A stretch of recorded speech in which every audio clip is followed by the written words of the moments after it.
Vamos continuar com as nossas reuniões aí, com horário um pouco reduzido, por causa também do toque de restrição que nós temos aqui em São Paulo, que é a partir das 20 horas.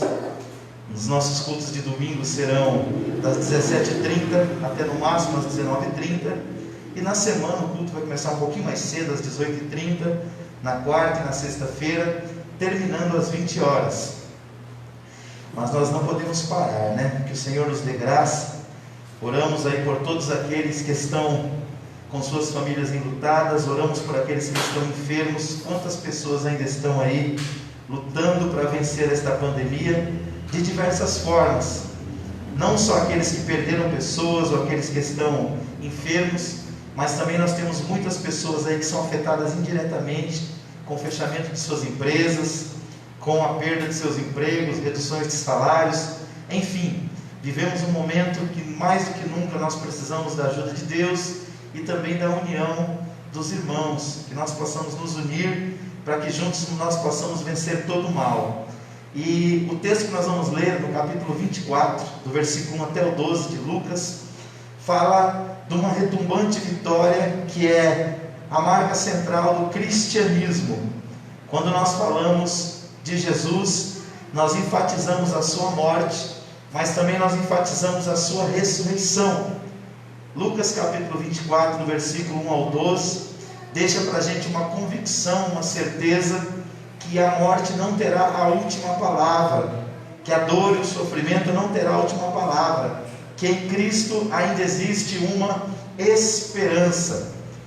Lucas capítulo 24, do versículo 1 até o 12, diz assim, mas já no primeiro dia da semana, bem de madrugada, foram elas ao sepulcro, levando as especiarias que tinham preparado. E acharam a pedra revolvida do sepulcro, e entrando, não acharam o corpo do Senhor Jesus. E aconteceu que, estando elas muito perplexas a esse respeito, eis que pararam junto delas 2 homens com vestes resplandecentes. E ficando elas atemorizadas e abaixando o rosto para o chão, eles lhes disseram: por que buscais entre os mortos aquele que vive?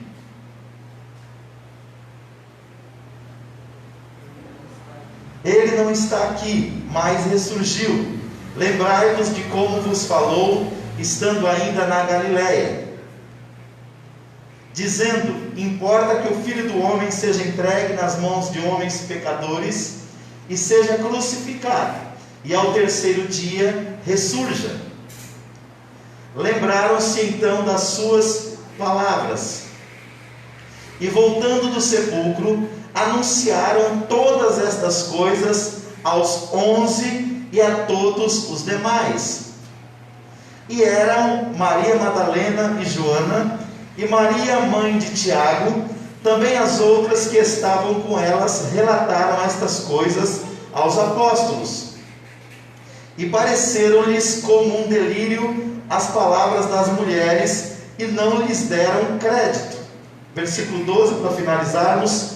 Mas Pedro, levantando-se, correu ao sepulcro, e abaixando-se viu somente os panos de linho, e retirou-se, admirado consigo do que havia acontecido.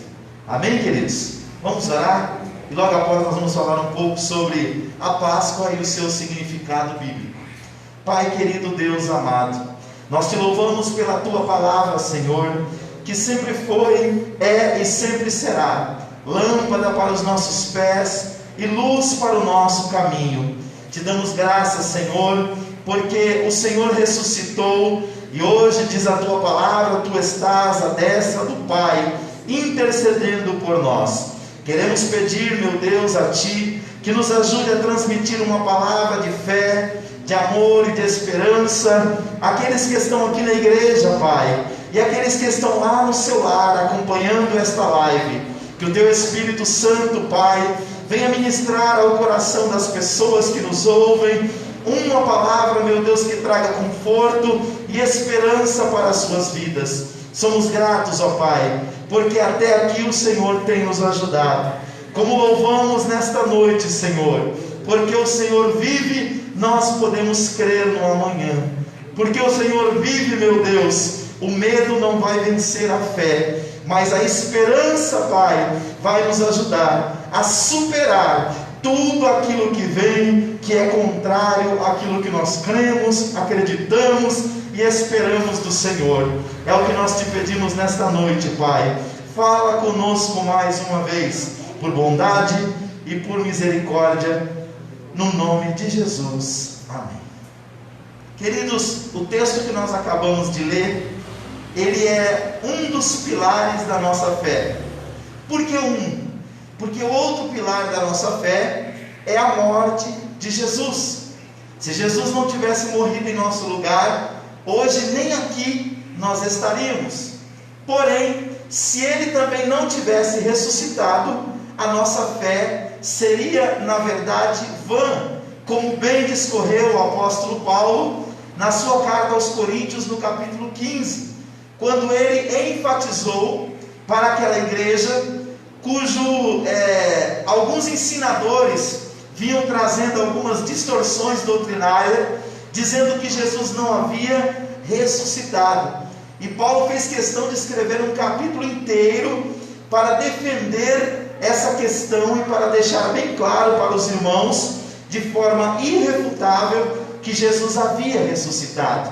E diz a palavra de Deus que o apóstolo Paulo, ali na carta aos Coríntios, no capítulo 15, ele disse que Jesus ficou por 40 dias, dando plena certeza e convicção aos seus apóstolos e ao número de cerca de 500 irmãos, discípulos de Jesus, que ele havia ressuscitado. E os apóstolos, os discípulos, creram tanto nessa verdade, que muitos deles, além dos 12 apóstolos, foram martirizados por causa desta verdade. E quando nós olhamos para a palavra de Deus, nós começamos a entender por que é tão importante nós crermos na ressurreição de Cristo. Porque como um pilar da nossa fé, se nós não crermos na ressurreição dele, nós também não creremos na nossa própria ressurreição. Porque esta é uma promessa de Deus para nós, que a morte não é o fim, mas a morte é um recomeço. A morte é o momento em que a nossa carne, o nosso corpo, volta ao pó da terra, de onde Deus nos deu o corpo, mas o fôlego de vida, a alma, o espírito, que são inseparáveis, eles vão para um lugar de delícias, aguardar o dia da ressurreição, ou melhor, da primeira ressurreição, porque a Bíblia fala de duas ressurreições, uma para alegria e gozo eterno, e outra na segunda ressurreição, no dia do juízo final, aonde aqueles que morreram sem Cristo ressuscitarão para serem julgados e condenados por toda a eternidade. É por isso que no livro do Apocalipse a Bíblia fala: bem-aventurado, ou seja, feliz aqueles que têm parte na primeira ressurreição. Mas quando nós olhamos para a Bíblia, para nós entendermos o significado da ressurreição de Cristo, nós temos que recorrer lá para o capítulo 12 de Êxodo, do versículo 1 até o versículo de número 14, e depois do versículo 24 até o 32. Por causa do tempo eu não vou ler aqui, mas eu vou explicar para vocês o que aconteceu nesse capítulo de número 12 do livro do Êxodo, para os irmãos entenderem. A palavra Páscoa, ela é uma palavra de origem hebraica, e ela tem três significados. Primeiro, passar. Segundo, ir além. E terceiro, poupar. Esse é o sentido literal da Páscoa. Por quê? Os irmãos bem se lembram que Deus mandou que Moisés e Arão fossem até Faraó, para que eles liberassem o povo de Israel para adorar a Deus fora do Egito. E Faraó resistiu com todas as suas forças, de tal maneira que 10 juízos de Deus caíram sobre o Egito. 9 deles, o rei junto com a sua população até suportou, mas o 10º, Deus chamou Moisés e Arão e disse: olha, vocês vão reunir os líderes de Israel aí dentro do Egito, e vocês vão dar a eles a seguinte orientação: as famílias vão se reunir, vão pegar um cordeiro e vão matar esse cordeiro, e vão comer juntas esse cordeiro. Se a família for pequena, ela deve se unir a uma outra família para que não sobre nada. E mesmo que tenha sobras, essas sobras deverão ser queimadas.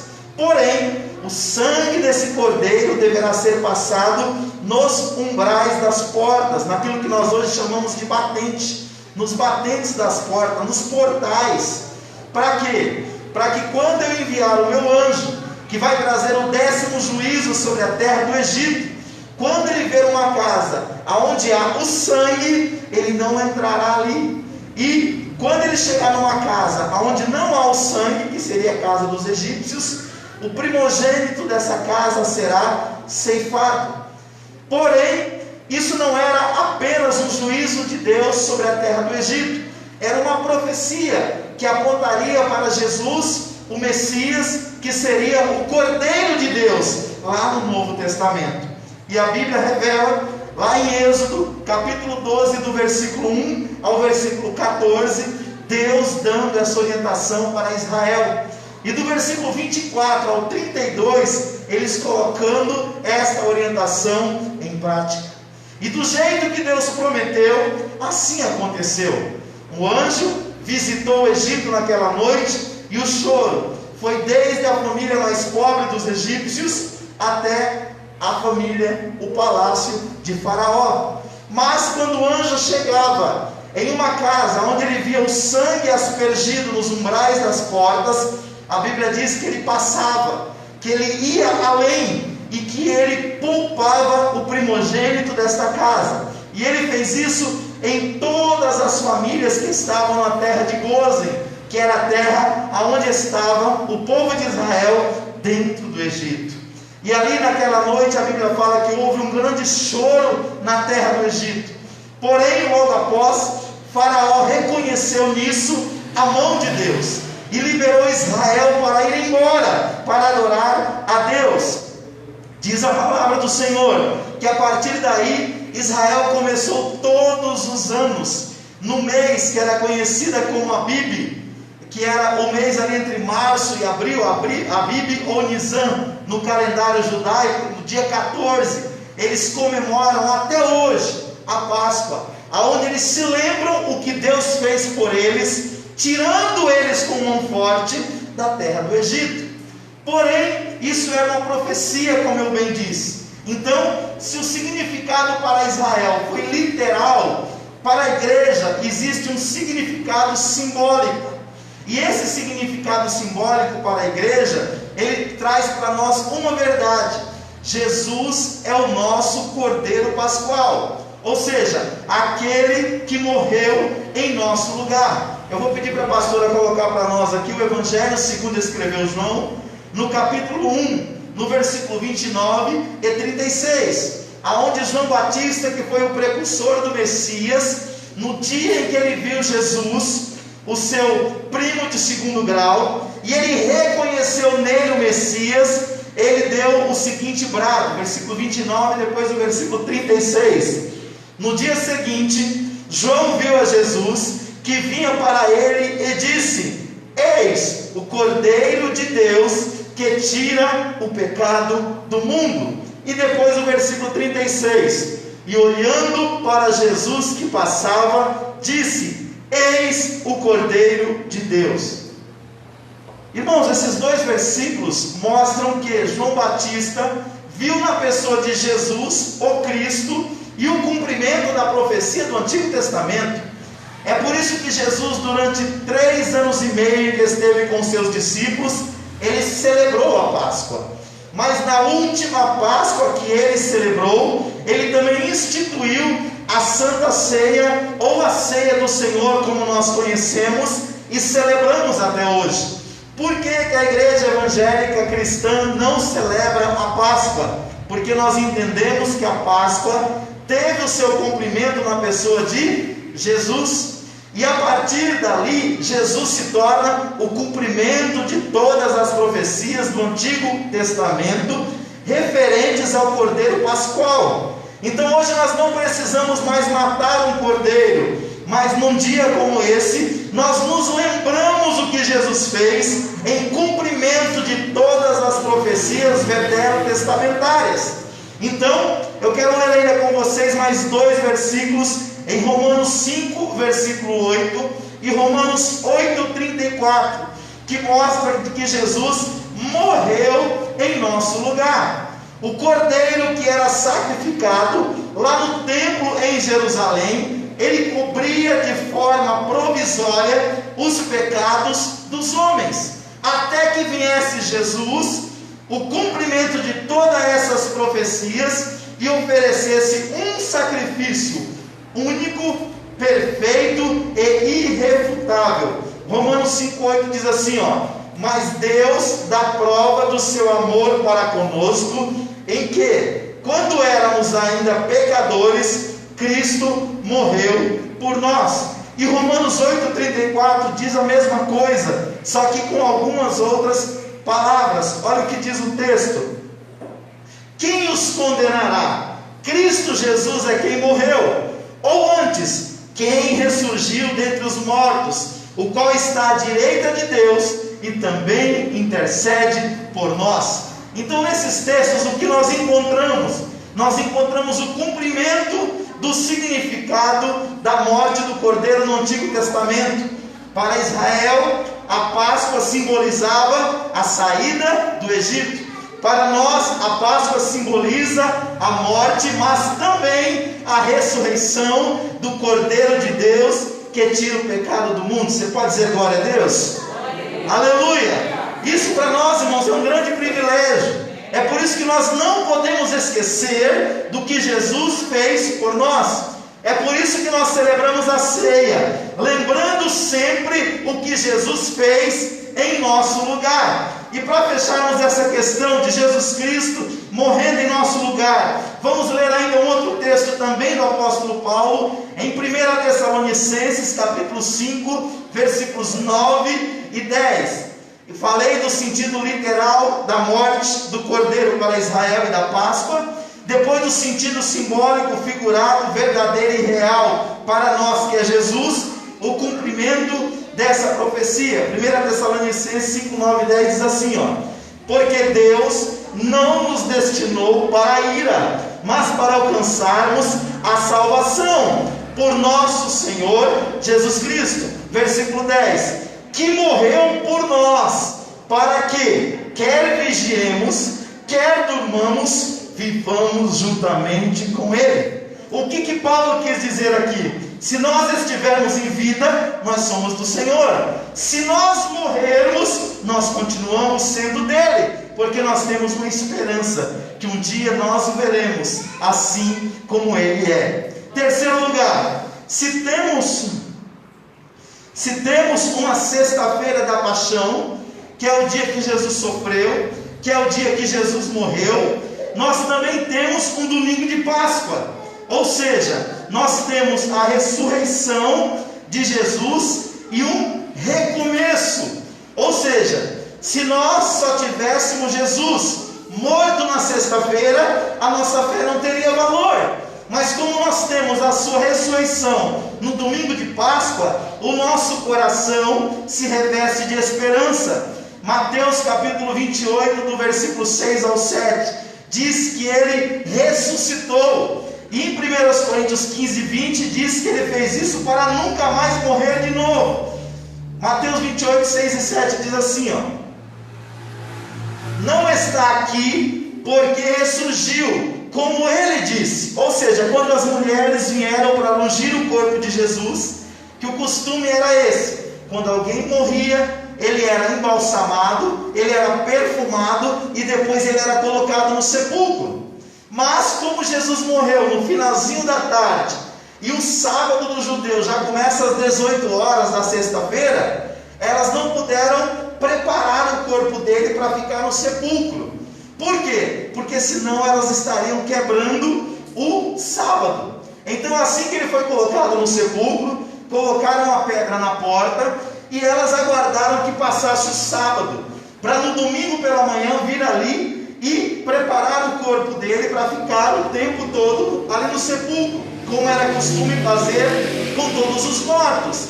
Porém, elas tinham se esquecido da profecia que ele mesmo declarou: olha, vocês vão matar o Filho do Homem. Mas da mesma maneira que Jonas esteve 3 dias e 3 noites no ventre da baleia, importa que o Filho do Homem esteja 3 dias lá no fundo da terra, mas ao terceiro dia ele ressuscitará. Então ele ficou um pedaço da sexta, o sábado todinho, mas no domingo bem cedinho ele ressurgiu. Então o texto diz: não está aqui, porque ressurgiu, como disse, vinde, vede o lugar onde jazia. Versículo 7: e ide depressa, e dizei aos seus discípulos, que ressurgiu ou ressuscitou dos mortos, e eis que vai adiante de vós para a Galileia, ali o vereis, e eis que vos tenho dito. Irmãos, e Paulo disse que Jesus Cristo se tornou a primícia daqueles que dormem, que está lá em 1 Coríntios 15, 20. O que significa isso? Antes de Jesus, todos os que morreram, e até mesmo aqueles que foram ressuscitados por ele, morreram de novo. Assim aconteceu com a menina que nós conhecemos como Talita, né? Mas que significa menina, que morreu, que ele ressuscitou, ela morreu de novo. Lázaro, que já estava 4 dias no pó da terra, morreu. Jesus ressuscitou, mas ele morreu novamente. Agora Jesus se tornou primícia dos que dormem. Ele é o primeiro que ressuscitou para nunca mais morrer. Porque a Bíblia diz que a morte e a vida estão em suas mãos. Isaías, no capítulo 9, no versículo 6 do seu livro, ele disse que ele é o príncipe da vida, ele é o pai da eternidade.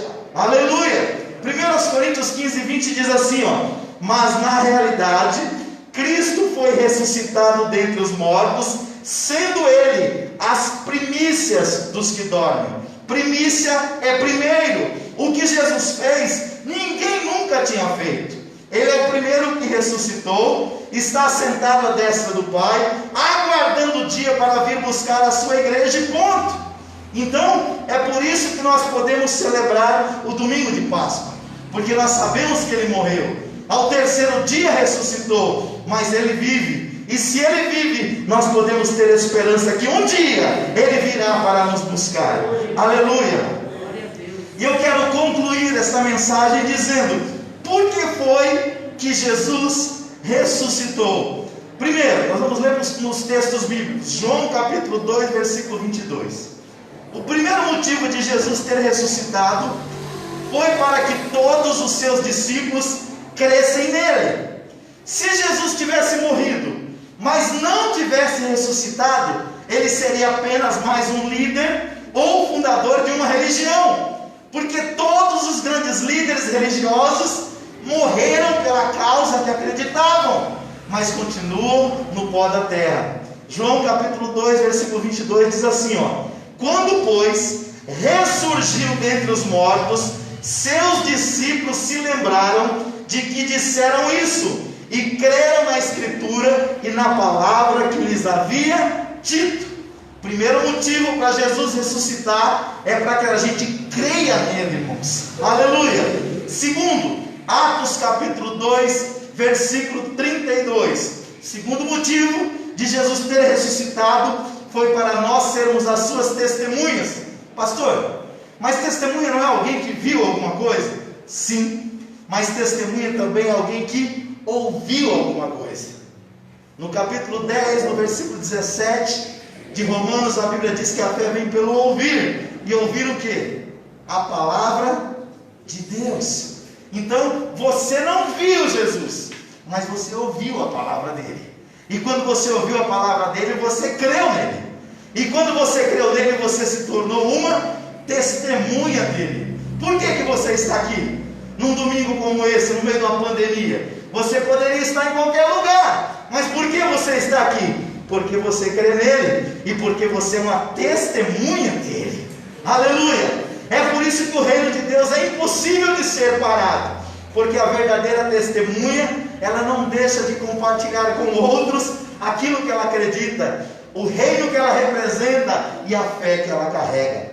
Atos capítulo 2, versículo 32 diz assim, ora, a este Jesus Deus ressuscitou, do que todos nós somos o quê? Testemunhas. Eles foram testemunhas oculares de Jesus. Nós somos testemunhas audíveis. Nós ouvimos a sua palavra nos transformou, nós sentimos a sua presença, experimentamos a sua transformação e estamos aqui lutando para, como disse Jesus lá no Apocalipse para uma das igrejas da Ásia, ser fiel até a morte e dar-te-ei a coroa da vida. Aleluia! Então por que Jesus ressuscitou? Para que nós crescemos nele. Segundo, para nós sermos as suas testemunhas. Terceiro, Atos capítulo 4, versículo 10, para nos curar, em 3 sentidos, Jesus ressuscitou, para nos curar espiritualmente, emocionalmente e fisicamente. Nós vivemos uma época em que se fala muito no meio cristão e evangélico sobre a cura do corpo, e Jesus é médico por excelência.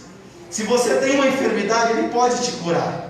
Mas passou até do Covid? Até do Covid. Hoje mesmo chegou um vídeo para mim do filho do bispo Reinaldo. Esteve entubado, mas está lá, dando glória a Deus, saindo do hospital. É mais uma pessoa, ou seja, através dos médicos, ou através de um milagre, está voltando para casa. Por quê? A Bíblia fala que todo dom perfeito vem do Pai das luzes. Então a cura acontece de diversas formas. Pode ser um milagre, ou pode ser através da ciência, porque até quem deu sabedoria para o homem descobrir a vacina foi Deus. Quantas enfermidades que o homem vem lutando para descobrir a cura há centenas de anos e não descobriu, e para esse vírus em menos de um ano foi descoberto. Sabe quem deu inteligência para o homem? Foi Deus, porque Paulo disse que de nós mesmos nós não somos capazes nem de pensar. Então Atos capítulo 4, versículo 10 diz assim, seja conhecido de vós todos e de todo o povo de Israel, que em nome de Jesus Cristo Nazareno, aquele a quem vós crucificastes e a quem Deus ressuscitou dentre os mortos, neste nome está este aqui, são diante de vós. De quem que eles estão falando? Do coxo da porta chamada Formosa, que ele foi curado por quem? Por Jesus. Pedro e João entrando no templo, o homem pediu uma esmola, eles disseram, não temos prata e nem temos ouro, mas o que temos, isto te damos, em nome de Jesus Cristo Nazareno, levanta e anda. Estendendo a mão, pegou na mão do homem, os artelhos dele se firmaram, seus tornozelos, e ele entrou no templo dando glória a Deus. Dando glória a Deus. Irmãos, aquilo que para nós é impossível, para Deus não é. Creia, confie. Ontem foi um casal na nossa casa e falou, pastor, eu estou há 1 ano e 2 meses desempregada, e eu gostaria que o senhor orasse por nós. E eu e a minha esposa oramos por aquele casal. Eu creio na soberania de Deus, e eu creio numa frase que o pastor José Gonçalves tem dito muito durante essa pandemia. Ele diz assim, no céu não existe crise. A crise é uma coisa dos homens. Para Deus abençoar você, Ele não precisa respeitar os limites do homem. Haja visto o que Ele fez com Elias durante o período de 3 anos e meio de fome e de seca em Israel. Primeiro, Ele ordenou que os corvos o alimentassem. Ele mandou ele beber água do ribeiro Querite. E depois, quando secou a água do Querite, Ele mandou uma viúva alimentar aquele homem de Deus. E não faltou nem para ele e nem para a viúva. Deus diz para você nesta hora que está aqui na igreja, você que nos acompanha por esta live, Deus é a nossa providência. Ele é Jeová Jireh, o Deus de toda providência. Confia no Senhor, confia no teu Deus. É Ele que tem cuidado, é Ele que cuida, e é Ele que cuidará da minha e da tua vida.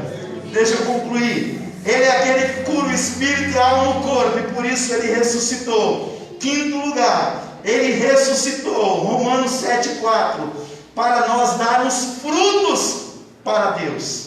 O que torna o ministério frutífero do homem e da mulher de Deus não é a sua sapiência humana, não é o número de cátedras que ele tem, ou de diplomas que ele carrega na parede. O que faz o nosso ministério frutificar é a presença do Jesus Cristo ressurreto.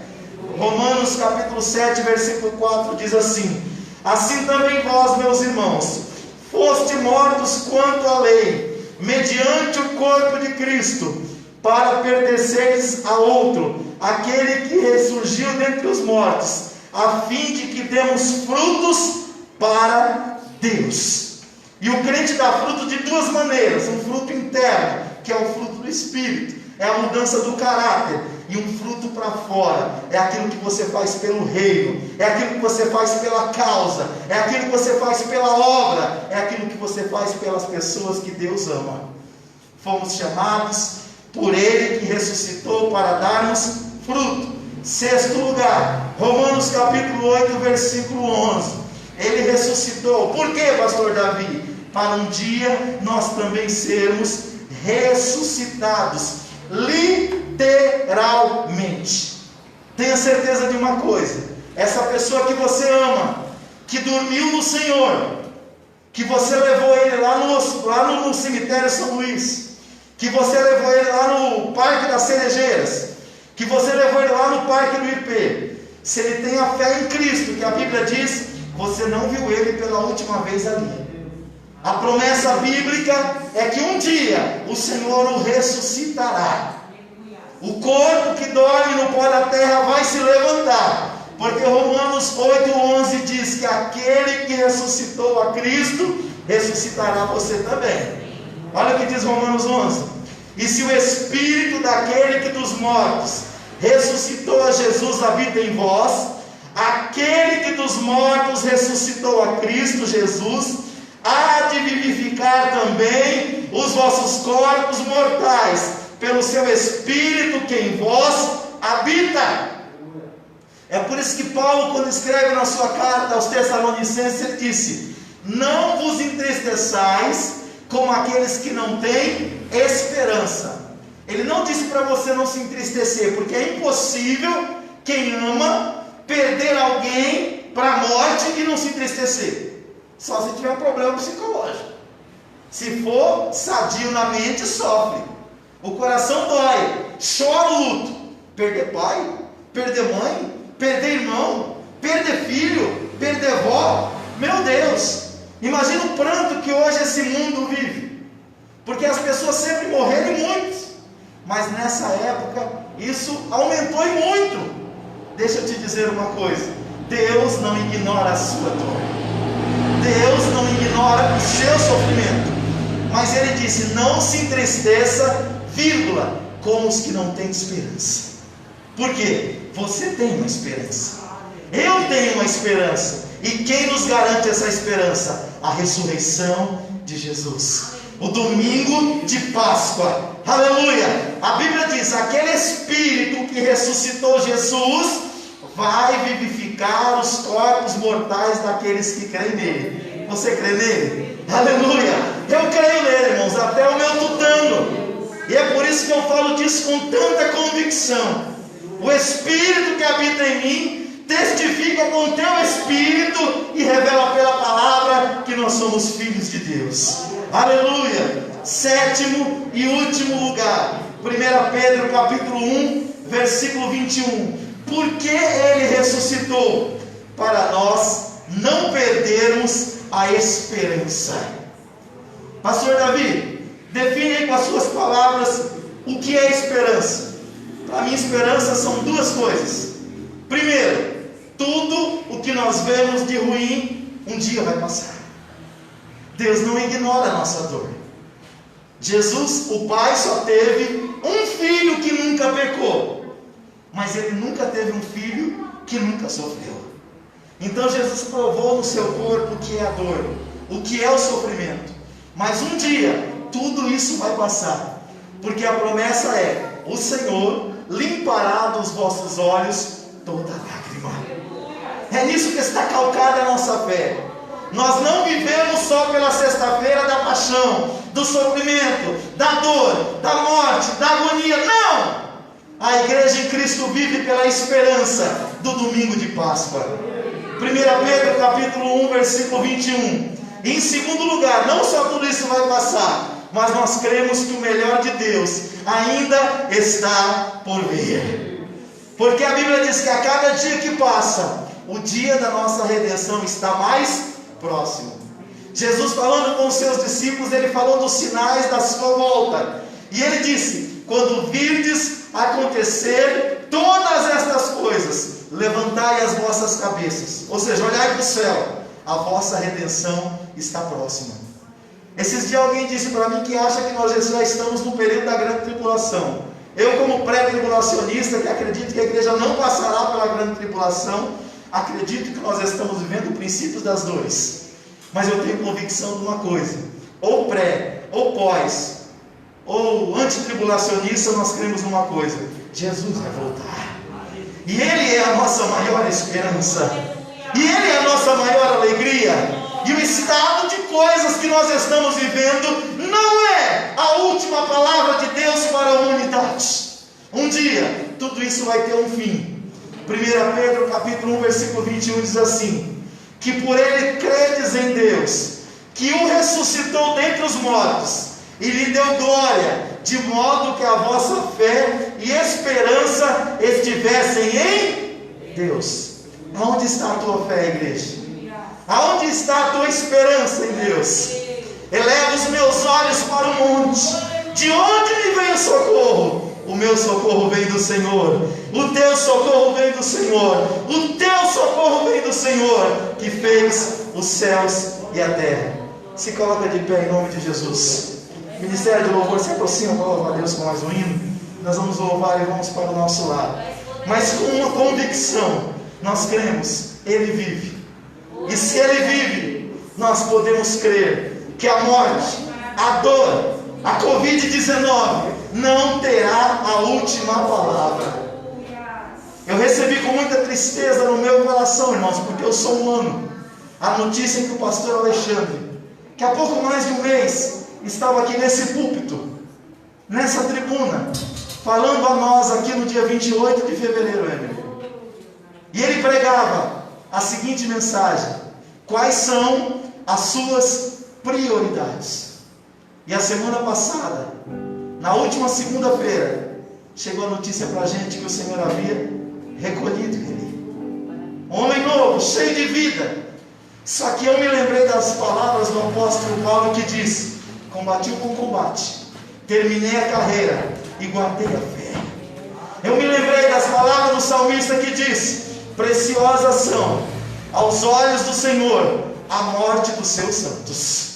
Aquele que morre em Cristo, irmãos, ele não perdeu. Nas palavras do apóstolo Paulo, ele venceu o último inimigo, que é a morte.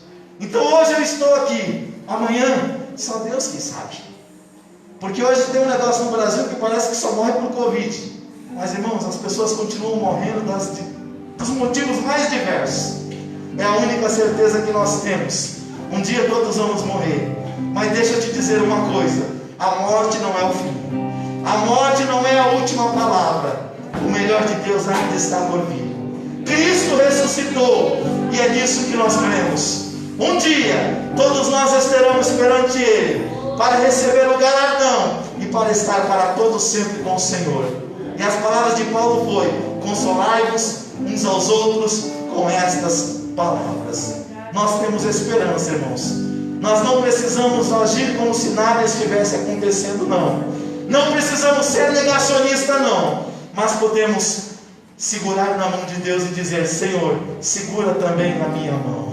Amém? Vamos louvar a Deus com o ministério de louvor. Depois estaremos orando, indo para os nossos lares. Deus abençoe você que nos acompanhou por esta live. Que Deus continue abençoando você, seu lar e a sua família. Que a graça de Deus seja derramada sobre a tua vida abundantemente. E as minhas palavras são as palavras de Paulo: quer morramos, quer vivamos, nós somos do Senhor. Aleluia, aleluia, glórias a Deus.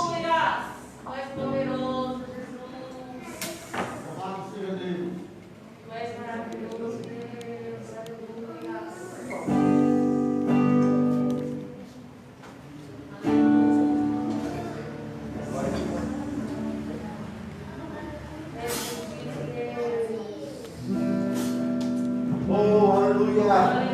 Louvado seja o nome do Senhor.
para que Deus dê uma plena recuperação para o seu servo.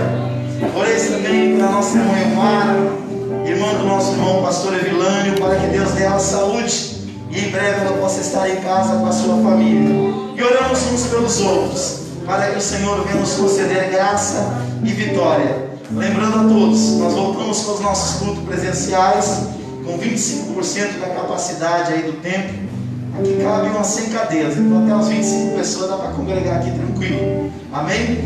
Na quarta-feira e na sexta o culto começa às 18h30 e no domingo às 17h30, para nós terminarmos aí dentro do horário de restrição, respeitando as normas aqui do estado de São Paulo. Amém? Vamos orar? Alguém quer fazer um pedido de oração especial? Eu e a minha casa somos carentes. Precisamos da oração, do clamor dos nossos irmãos. Amém? Querido Deus e Pai, queremos te dar graça nesta noite, Senhor, porque nós não negamos a realidade da sexta-feira da paixão, um dia de sofrimento, Pai, de dor e de morte, que trouxe, meu Deus, grande agonia para o nosso Jesus. Mas nós queremos também, ó Pai, no domingo de Páscoa, o dia da ressurreição, do recomeço, aonde Ele saiu das ânsias da morte, pelo poder do Espírito Santo, e hoje está à tua destra, ó Pai, intercedendo por cada um de nós. Nós clamamos nesta hora, Senhor, por cada família, por cada lar, enlutado neste momento, para que o Senhor conforte os corações. Oramos pelos enfermos, para que o Senhor dê saúde e restaure, ó Pai amado, e traga para casa daqueles que os amam, Senhor. Toma a vida do Bispo Reinaldo em suas mãos. Te agradecemos pela vida do seu filho que teve alta hoje. Te louvamos também, Senhor querido, por tudo que o Senhor tem feito pelo teu povo. Coloca a mão lá na nossa mãe Mara, Senhor, e traga ela para o seu lar, para a sua família. Clamamos porque cremos e confiamos no teu poder e na ação do teu Espírito Santo, Pai. Despede o teu povo em paz. Dê a todos uma semana abençoada. Oh Senhor, dê saúde, sara a nossa nação, ó Pai. É o que nós te clamamos nesta noite. Tenha misericórdia de nós, Pai. Nós cremos no teu poder e na tua infinita graça. Despede agora o teu povo em paz. Abençoa aqueles que nos acompanharam por esta live, Senhor. Que aqueles que estão longe de ti, que possam se voltar para o Senhor nesta hora, reconhecendo os seus pecados, se arrependendo das suas iniquidades, ó Pai, e recebendo Jesus como seu único e suficiente Salvador. É o que nós te pedimos, Pai, e já te agradecemos, em nome de Jesus. Amém e amém. Que o grande amor de Deus, nosso Pai, que a maravilhosa graça de Jesus Cristo, seu Filho, e que a doce consolação do querido Espírito Santo